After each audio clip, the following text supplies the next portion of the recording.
Guys, good afternoon po sa ating lahat. Danny Butingting nagbabalik po.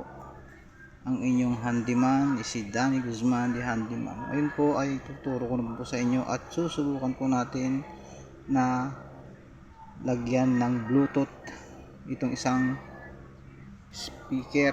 Ito po yung kanyang amplifier. Bali, ang ginagamit lamang po dito ay auxiliary. So, ang ginawa po natin ay tinanggal po natin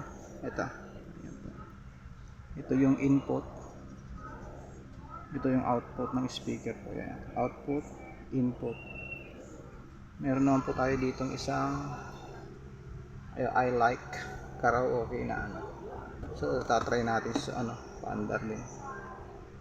Yan, baling kukunin lamang po natin dito ay ito, supply po niya ng kuryente, AC. Yan. Tapos yung sa speaker po niya, ito kukunin po natin yung linya ng speaker. Tapos ilalagay po natin sa kanyang inputs. Ito. Ito po yung negative, ito po yung positive na linya. Ayan. Negative, positive. Dudugtong po natin dito yung speaker. Bali, ito po yung kanyang speaker. Ayan. Output ng speaker.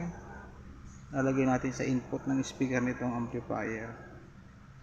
Okay guys, sana makatulong po itong munting video na ito. Yan. Update ko po kayo kung ano ang kahihinatnan ng ating gagawin. Okay, ito nga po guys, ay i-connect na natin yung kanyang mga wire. Ito yung kanyang supply. Yan po. May isang wire, connect natin dito sa isa. Ito po ipaputa sa plug. Ito plug po yun. Ito po yung kanyang switch. Isang wire po naman dito. Switch isa. Tapos yung speaker. Ano po yung dalang speaker. Kinabit naman po natin dito sa input. Yan po. Negative, positive.